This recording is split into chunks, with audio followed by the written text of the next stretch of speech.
Bueno, no sé quiénes se acuerdan del tema de hace 8 días. Hace 8 días nuestro pastor nos habló acerca de que en Dios todo es posible.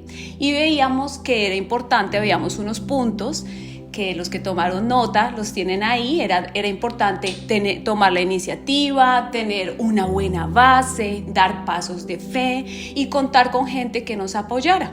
Y dentro de esos elementos importantes para que los sueños se puedan hacer realidad en Dios, veíamos que era importante esforzarnos, poner de nuestra parte. Yo dentro de mis apuntes escribí en grande movimiento y perseverancia. Más adelante veíamos que Dios no respalda las buenas intenciones, sino nuestra fe, una fe que se ve expresada justamente en acciones. Y de ahí nació el tema de hoy, que es la incoherencia. La incoherencia es cuando, o la coherencia mejor, es cuando hay una relación lógica entre dos cosas, entre dos partes, entre dos elementos. De tal forma, esa relación se da de tal forma que no hay ninguna contradicción, no hay ninguna oposición. Entonces decimos que una persona es coherente cuando actúa en consecuencia a sus ideas, a esas ideas que expresa. Entonces, a primera vista podemos pensar que es un concepto sencillo, que es un concepto que manejamos y que nosotros somos personas coherentes. Y seguramente que sí, lo somos en muchos aspectos de nuestra vida. Pero tal vez a alguien le suceda como a mí, que tiene aspectos, que hay aspectos de su vida, áreas de su vida en los cuales les falta coherencia. Entonces, pensando en esto de la incoherencia, pensaba en esos sueños que tenemos, en esos sueños que Dios aprueba, en esos sueños que Él ha puesto en nosotros, por los cuales Él quiere que nosotros luchemos, pero Dios no puede llegar a la meta, Dios no puede llegar a la cima sin nosotros. ¿Por qué? Porque Él nos hizo con manos, con pies, con talentos, con capacidades, y entre esas capacidades nos dio la capacidad de decidir. Entonces, ¿qué pasa? Que a veces nos encontramos con estancamiento, a veces nos encontramos con que las cosas no avanzan, y veíamos que dentro del estancamiento puede haber falta de fe, falta de iniciativa, lo veíamos hace 8 días. Pero dentro de esa falta de fe y dentro de esa falta de iniciativa está implícita una incoherencia, una falta de relación lógica, como yo lo leí ahorita, que era la coherencia. Hace falta esa relación lógica entre Dios, entre su palabra, sus principios y lo que nosotros vivimos, de una forma tal que nos lleve a ser coherentes. Hay contradicciones que nos llevan a actuar de una forma opuesta. Y es entonces cuando los sueños y los proyectos se quedan frustrados o se quedan estancados. Entonces, debemos movernos, debemos perseverar en la batalla, en ese camino, en las pruebas, pero nos encontramos con lo que dice Josué 1:9. Es el Señor hablando, dice el Señor aquí que Él nos manda, o sea, no es una opción, dice: yo les mando que tengan valor y firmeza, que no tengamos miedo ni nos desanimemos. En otra versión dice que nos manda a esforzarnos y a ser valientes, a no temer y a no desmayar. Y no termina ahí, dice: porque Él estará con nosotros, porque Él es nuestro Señor y nuestro Dios.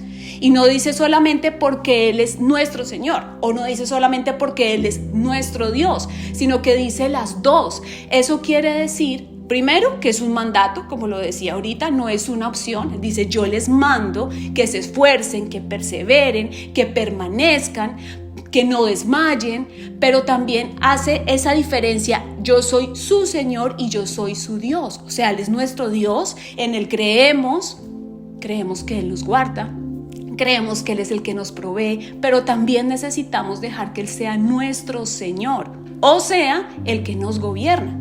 Por lo tanto, ese esfuerzo, esa perseverancia, ese movimiento, ese actuar en pro de, llámese mis sueños, mi futuro, aún mis responsabilidades del día a día, que forman un conjunto, un todo para poder avanzar, es importante. Sí, nos debemos esforzar, pero debemos actuar, pero ¿De qué forma? En coherencia. En coherencia.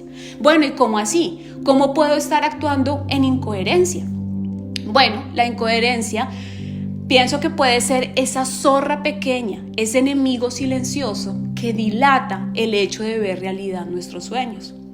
A veces oramos por su ayuda, pero buscamos el palancazo y buscamos la intervención humana. A veces oramos por puertas abiertas que permitan la realización de esos sueños, pero ponemos nuestra opinión, nuestro método, nuestra estrategia antes que la dirección de Dios. A veces creemos que con orar basta, pero quedamos con la segunda parte sin obedecer, y es actuar de una forma asertiva, coherente, conforme con su palabra. En Santiago capítulo 2, versículo 14 dice: amados hermanos, ¿de qué le sirve a uno decir que tiene fe si no lo demuestra con sus acciones? ¿Puede esa clase de fe salvar a alguien? Coherencia. Yo digo, yo lo creo. Es una fe que se expresa en acciones. Acciones coherentes que están conformes a la palabra de Dios. Voy a darles un ejemplo de la vida real, un ejemplo que no es una situación hipotética, una idea para ilustrar lo que estoy hablando, es un ejemplo de mi vida. Entonces, mucho tiempo he estado orando por la salud, por la sanidad, y no he trabajado en ella. He tomado decisiones incorrectas sin temor a la mayordomía del cuerpo que Dios me ha confiado, sin percatarme de que la comodidad, la adicción a aquellas cosas que me generan placer temporal no me han permitido ser coherentes con mi oración, no me han permitido cumplir con un mandato que Dios me ha dado de que me esfuerce, que permanezca, que tenga valor. Él es mi sanador, Él es bueno y compasivo, pero también es mi Señor, y como mi Señor necesita gobernar y necesita que yo entregue, que yo permita que Él tome ese lugar de gobierno desde mi corazón. Buscar, entre comillas, construir un futuro, mientras que con mis acciones yo le estoy diciendo al enemigo que las puertas de mi vida están abiertas de par en par para que vengan a adornar ese futuro por el cual hemos trabajado con enfermedad, es incoherente. El viernes en la reunión de parejas nos preguntaban los pastores que qué haríamos con un monto X de dinero. Entonces, dentro de esas opciones estuvo que cuánto estaríamos dispuestos a pagar por nuestra salud. Y creo que quienes estábamos ahí todos coincidimos en la idea final de que la salud era un valor incalculable. Sin eso no hay nada, no podríamos disfrutar ni del carro, ni de la casa, ni del viaje, ni de los sueños. Tiene un valor incalculable. Hay sueños que no se van a cumplir si no vivimos, si no somos coherentes con la palabra de Dios. En mi caso, es la salud lo que en este tiempo el Señor me ha mostrado, y pienso que no solamente es algo que me pasa a mí, pienso que es algo por lo que pasamos muchos, porque sé que es duro. Pienso que nosotros andamos construyendo, andamos buscando la bendición de Dios, la guía, la provisión para sacar adelante a nuestros hijos, nuestros proyectos, nos proyectamos hacia un futuro, pero con la maquinaria destinada al fracaso y sin un corazón que se ha rendido realmente a esos actos de gobierno de Dios. Yo he sentido las consecuencias de esa incoherencia, les confieso, en el área de la salud, que es la que estoy poniendo como ejemplo porque es lo que he estado viviendo. Hemos estado últimamente aquí en la casa haciendo unos trabajos con Felipe, y pues uno está acostumbrado que en nuestros países como en Colombia, uno paga para que le hagan las cosas, ¿cierto? Uno contrata, no sé, el obrero, el plomero, la persona que sea para que le haga los trabajos. Aquí no. Aquí uno trata al máximo de ser multitarea. Uno debe saber instalar, uno debe saber arreglar, porque todos los servicios son muy costosos. Yo diría que el 80% de la gente tiene en su casa un montón de herramientas para ser capaz de arreglar las cosas, y de hecho hoy en día venden las cosas están diseñadas de una forma que sea muy fácil poderlas instalar, poderlas armar, de tal forma que el más nulo en la materia sea capaz de hacerlo. O sea, las cosas vienen, los muebles vienen con unas instrucciones tipo Lego, para los que tienen hijos y conocen los Legos, así paso a paso. Ponga aquí, atornilla acá, y le muestran el muñeco, todo, porque todo vale. todo vale. Si yo quiero que alguien venga y me arme el mueble porque todos vienen desarmados, sí, con mucho gusto, pero eso vale.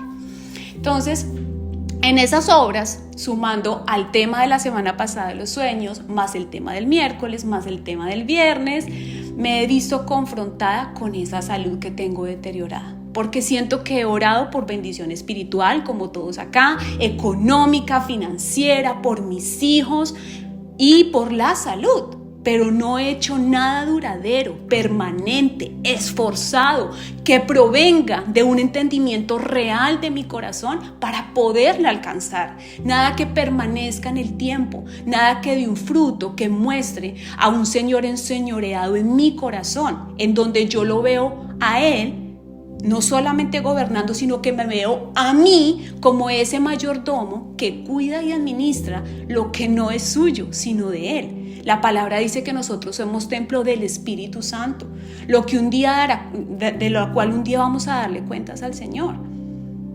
Le vamos a dar cuenta por nuestros actos, pero dentro de esos actos está incluida nuestra salud. En mi caso, por ejemplo, voy a recoger y vamos a recoger de lo que hemos sembrado. Yo creo que en la misericordia de Dios es que nunca me desmayé y nunca me pasó nada teniendo una hemoglobina en 0. Creo que Dios ha guardado mi vida, creo que Dios ha usado personas para orar por mí, para bendecirme, para interceder por mí. Entre esas personas del ministerio, dentro de esas personas mi esposo. Pero creo que me encanta la misericordia donde yo soy un actor pasivo. Yo solo recibo. Y no es ahí donde debemos quedarnos.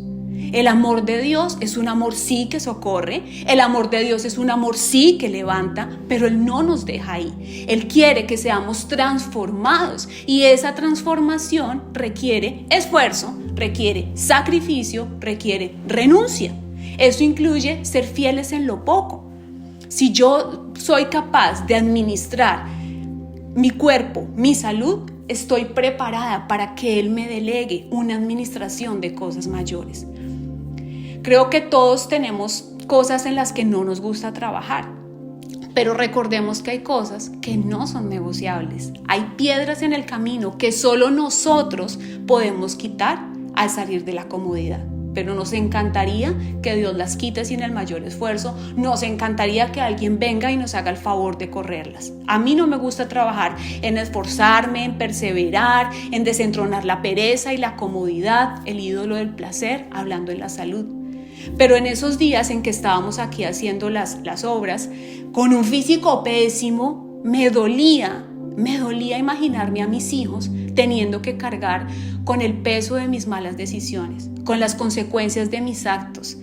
No, me imaginaba viéndolos a ellos adultos lidiando con mis enfermedades o asumiendo los vacíos que en mi rol de mamá o de abuela o de lo que sea no iba a poder llenar porque iba a estar tan ocupada lidiando con mis problemas de salud que no iba a poder estar realmente dispuesta para ellos.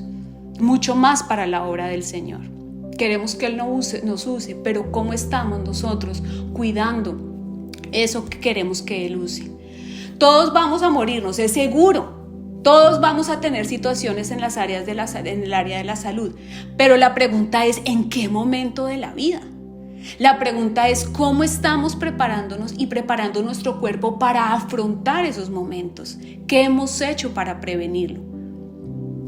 ¿Qué hemos hecho para ser obedientes y ser esos mayordomos fieles que marcan una gran diferencia? Creo que esas acciones nos dan una autoridad para clamar por sanidad cuando sea necesario, porque hemos sido coherentes, porque hemos renunciado al placer que se impone sobre las cosas que son correctas y que convienen. No es lo mismo orar por la salud en la pereza y en la comodidad de mi sofá, alimentándome en el placer sin salir de mi zona de confort, que buscando alimentarme de forma correcta, que algo que nutra mi cuerpo, que me lleve a ser fiel como administradora de mi cuerpo. Y para mí es el área de la salud, pero la invitación es que hoy cada uno pueda pensar en qué área de su vida no está siendo coherente, en qué área de su vida no hay esa perfecta relación, esa perfecta sincronía entre la palabra de Dios y lo que se está viviendo.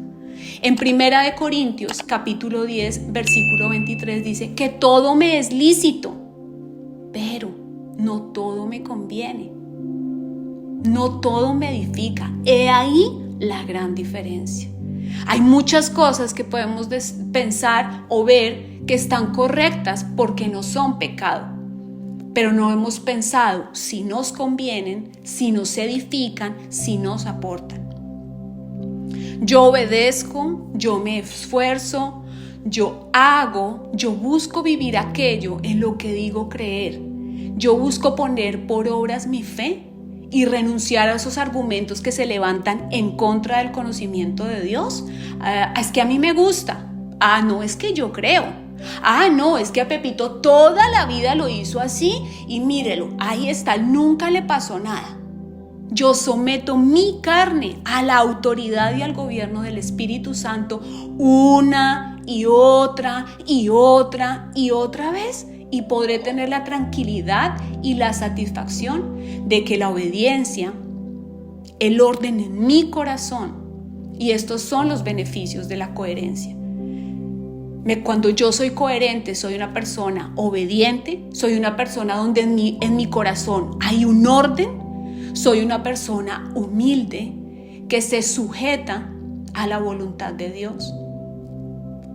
Hay mansedumbre en mi corazón y puedo tener la plena confianza de que Dios es fiel, de que Dios cumple sus promesas y Él va a ser galardoneador de ese esfuerzo y de esa perseverancia. El mundo hoy en día, si ustedes lo piensan por un momento, está lleno de incoherencias. Si piensan por un momento, o no sé si ya lo han pensado, en las ideologías donde no solamente a lo malo se le llama bueno y a lo bueno se le llama malo, sino donde hay unos fundamentos tan faltos de coherencia que solo la obra del maligno puede justificar cómo esos grupos están creciendo, cómo esas ideologías han ido tomando fuerzas. Y no solamente para las personas que se identifican como tal dentro de esa ideología, sino para las personas que a su alrededor han comenzado a aceptar, a ver como normal esas cosas que les falta toda lógica. Entonces vemos, por ejemplo, un señor que empieza a un día, así nomás, a autopercibirse como una niña de 6 años. Y entonces, no solamente él se percibe así, sino que otra familia lo empieza a ver de la misma manera, lo acepta. Y en ese aceptarlo, lo adopta. Y ellos tienen una niña de 4 años. Acá está el señor de 52 años que se autopercibe como un niño de 6. Entonces, como él se percibe como un niño de 6 y esta familia es tan abierta y se identifica con su autopercepción, lo adopta para que sea el hermanito o la hermanita de una niña de 4 años. También hay personas que celebran y aplauden el matrimonio entre una persona y un perro, o entre una persona y un árbol. Y la lista continúa y sabemos que es un tema actual, sabemos que es un tema amplio, pero es sorprendente, no sé si ustedes coinciden conmigo, la incoherencia de esos actos. O sea, uno lo ve y uno dice, ¿esto cómo puede ser? O sea, no tiene ni pies ni cabeza. Es incoherente ver personas peleando por sus derechos mientras matan un bebé. Es incoherente llamar intolerante a todo aquel que no celebra o que no aprueba una posición, pero sí ofenderlo y llamarlo fanático o religioso si nombra a Dios o a Jesús. Se calla y eso no es permitido. Eso sí atropella.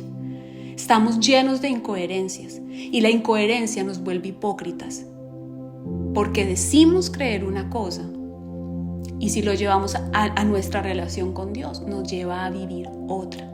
Creemos una cosa, oramos por una cosa en una dirección y vivimos otra. Incoherencia. Y la incoherencia nos hace daño. La incoherencia nos aleja, como lo decía hace un momento, de esos sueños, de eso que Dios quiere entregarnos, pero también debilita a los débiles en la fe. Para quienes nosotros debemos ser luz, debemos ser ejemplo. Y con esto, por supuesto, no quiero decir que es que tenemos que ser perfectos. porque ahí nos rajamos todos, no pasa ni uno el examen. Pero sí debemos saber que el proceso nunca se detiene, que es necesario que perseveremos, que en ese perseverar, como lo decía la palabra, seamos esforzados, que estemos en movimiento, en esa búsqueda continua de la integralidad, de la semejanza a Cristo. La incoherencia apaga la fe y trae la religiosidad. La teoría, la mucha prédica, la poca transformación, o sea, el poco fruto, y sabemos que estamos llamados a dar mucho fruto. Yo quiero que piensen en la coherencia como esa manzana, o sea, a quienes les gusta la manzana y se pueden en este momento imaginar esa manzana que está roja, que es grande, o al que le guste verde, pues verde, grande, súper brillante, que uno la coge y tiene ese olor súper rico y que al morderla, clava uno los dientes y empieza a sentir esa textura crujiente, ese sonido único, empieza a sentir ese jugo, lo que quiere decir que el exterior de la manzana es coherente con lo que hubo en el interior de la manzana. No sé si les ha pasado el caso contrario, que ve uno la manzana y se ve súper rica, o le pasa a uno a veces con otras frutas, entonces uno dice, uy, sí, está buena, no sé, un aguacate, otra fruta, y uno lo abre y uno queda como todo desinflado, como no, esto no es lo que me estaba esperando. Su exterior me mostraba, me hacía creer la expectativa de algo totalmente diferente. Nosotros necesitamos ser esa manzana que es tan coherente con su exterior como su interior.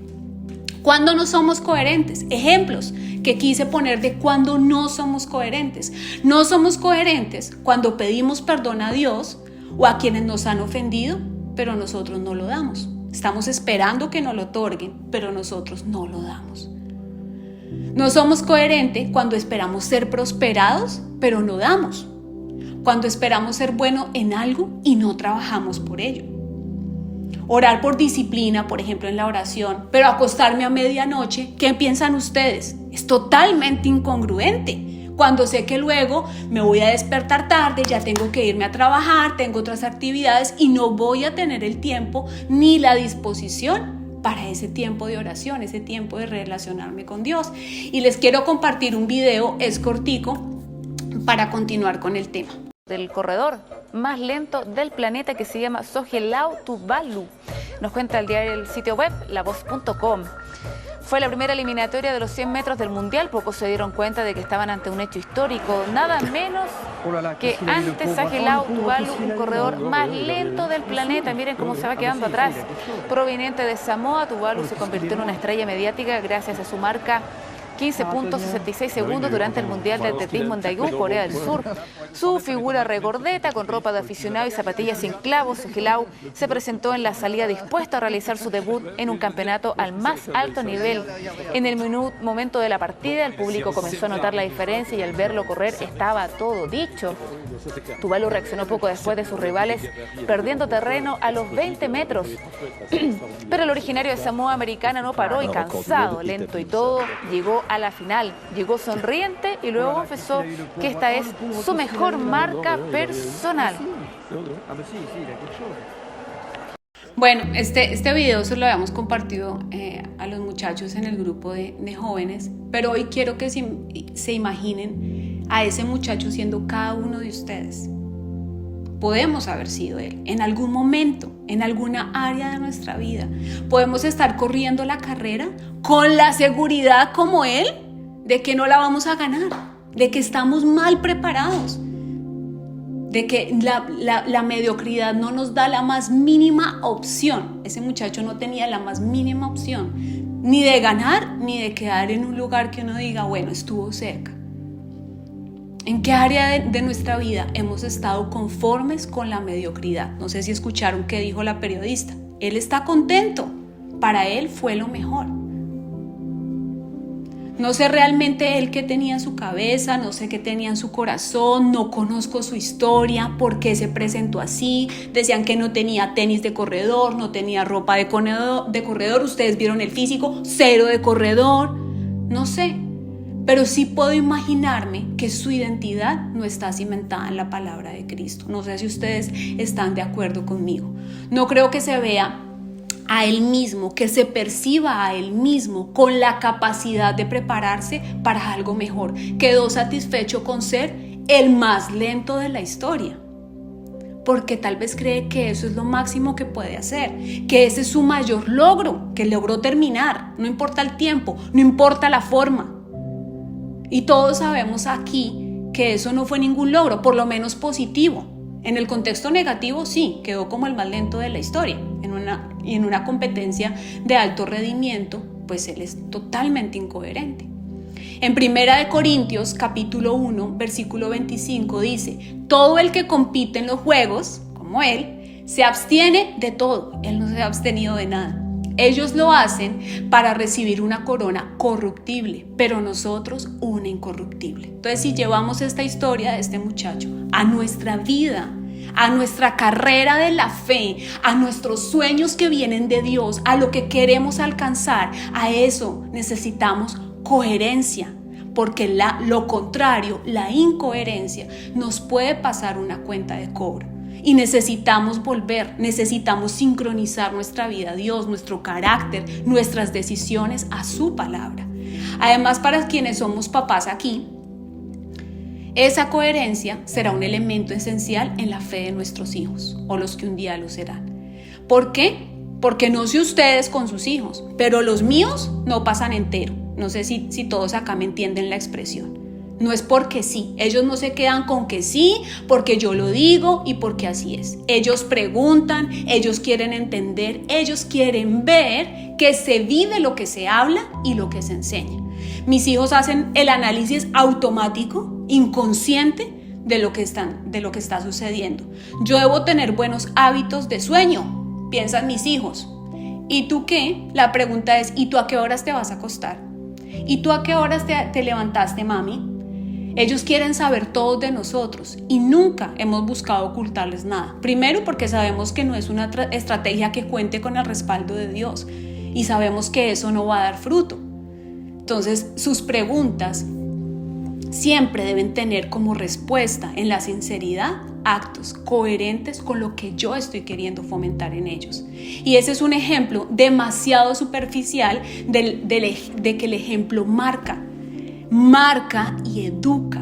Mi esposo ha trabajado con varios jóvenes y hemos visto que muchas veces, tristemente, ellos asisten sin ganas y sin fe, porque están hastiados, están desanimados por la incoherencia entre lo que como padres predicamos y lo que vivimos. Una mamá que ora o un papá que ora, que escucha música, que habla de una fe, de unos principios, pero que no perdona ni pide perdón, que ofende, que es orgullosa, que es rencorosa, ¿será coherente? Les pregunto.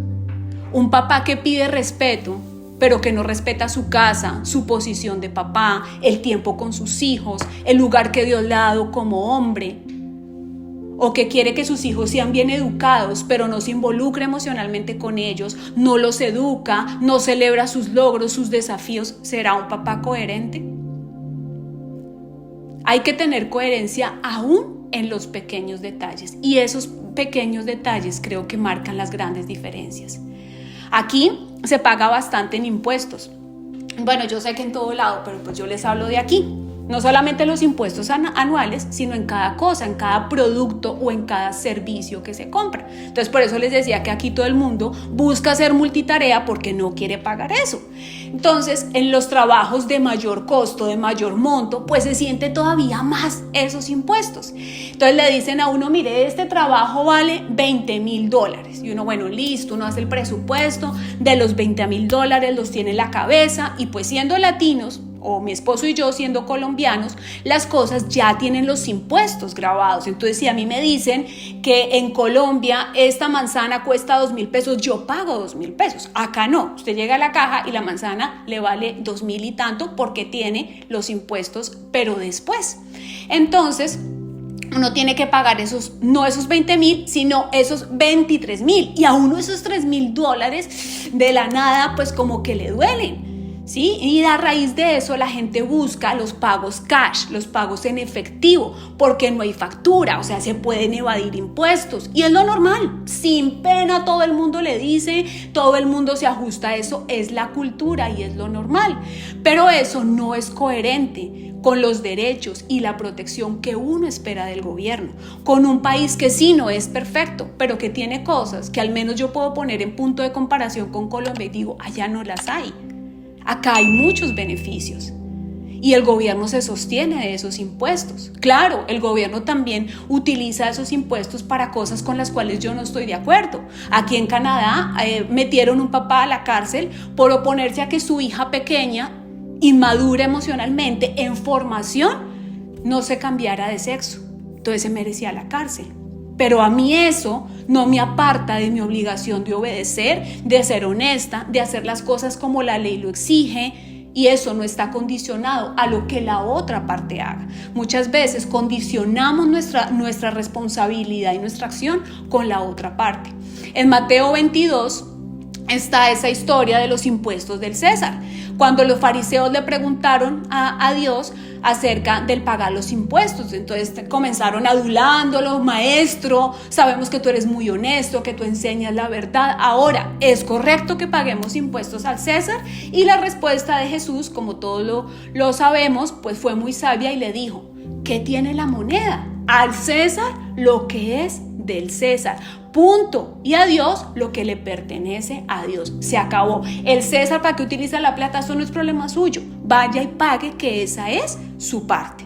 Entonces, aunque muchos, no sé cuántos, evadan impuestos, aunque muchos trabajen cash, aunque muchos vean que eso es una ganancia, nosotros no lo vemos así. ¿Duele la carne? Sí, porque el golpe se siente, porque uno trata de que la plata le rinda para todas las cosas que tiene que hacer. Pero justamente, si queremos ser coherentes, somos honestos porque confiamos en que Dios provee, confiamos en que Él es el dador, sabemos que Él nunca nos ha dejado y que la honestidad y la integridad va a cerrarle puertas al enemigo. Y en esas pequeñas cosas el enemigo usa nuestra vida para traer incoherencia, para romper nuestras acciones y que se desliguen con lo que dice la palabra de Dios. Siempre va a ser más fácil, como Vicente, ir para donde va la gente, para donde va todo el mundo. Va a ser muy fácil, va a ser súper fácil ser coherente con el mundo, porque eso nos lleva a la comodidad, y a todos nos gusta la comodidad, a todos nos gusta ser aceptados, ser parte del grupo, sentirnos ricos, sentir que nadie nos critica, evitar esos desafíos en el carácter y en la fe. Pero como dice Redimidos, resistencia. Resistir implica coherencia. Coherencia con la palabra de Dios y ir en contracorriente, en oposición total con las cosas que se oponen a la palabra de Dios. La semana pasada mi hijo se quedó casi 4 días en la casa. ¿Por qué? Porque en el colegio organizaron un viaje, y creo que de eso Felipe había mencionado algo, pero los pongo rápido en contexto. Nos mandaron un mail que había un viaje, no nos dijeron a dónde, no nos dijeron qué iban a hacer, solo que era parte del programa educativo y que era obligatorio que ellos fueran, que era obligatorio pagar, y que de hecho en la cuenta de cobro ya estaba la plata, o sea que teníamos que pagar. Entonces hablamos con Felipe y dijimos: no, Tomás no se va a quedar a dormir por fuera de la casa. Pero todo lo que ustedes y nosotros sabemos como adultos, ¿qué es lo que un niño puede vivir en eso? ¿A qué está expuesto en situaciones así? Además, no nos gustó la forma en que nos presentaron la información, o sea, sentimos que no había respeto por nosotros como papás, estaban imponiéndonos y evidenciando la realidad de lo que enseñan. O sea, ellos sí son muy coherentes, sus enseñanzas son que los niños son autónomos, que los niños son capaces, que los niños son muy independientes y hay que soltarlos. Es como si por el simple hecho de pasar de primaria a secundaria, ellos ya están en la capacidad de cuidarse solos, de tomar la gran parte de sus decisiones por su cuenta. Los papás solo están para pagar. Y eso, porque aquí los niños trabajan desde muy pequeños. Y me atrevo a decir, porque lo he visto, que no lo hacen por necesidad. No lo hacen por colaborar en casa. Lo hacen por tener una independencia económica, que concluye una independencia emocional que ha comenzado tiempo atrás. Y el día antes de la salida mi hijo estaba súper achantado, llevaba días así, ¿Por qué? Pues porque escuchaba a sus amigos planear la salida todo el día. La salida era el centro de las conversaciones, era el tema de elección.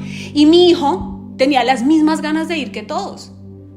Tiene las mismas ganas de disfrutar su juventud que todos. Le encantan los deportes, como a cualquier niño de su edad le emociona, le causa curiosidad, le mueve el piso. Había una batalla en su interior y yo hubiera pagado como mamá para que él no tuviera que pasar por eso. Me encantaría pasarlo de largo por las pruebas de la vida desde un punto de vista de esa mamá protectora. ¿A qué papá no le gustaría que su hijo creciera rodeado de personas que tienen una visión del mundo, basados en la palabra de Dios, con principios, que no tengan que afrontar ninguna tentación? Yo. Pero sé que eso no es posible. Sé que él necesita desarrollar su carácter. Sé que eso lo forma, que eso forma su capacidad de resistencia, la fuerza para ser coherente entre sus principios y un mundo exterior que va totalmente, y créanme que no exagero con la palabra, totalmente contrario a lo que se le enseña en casa.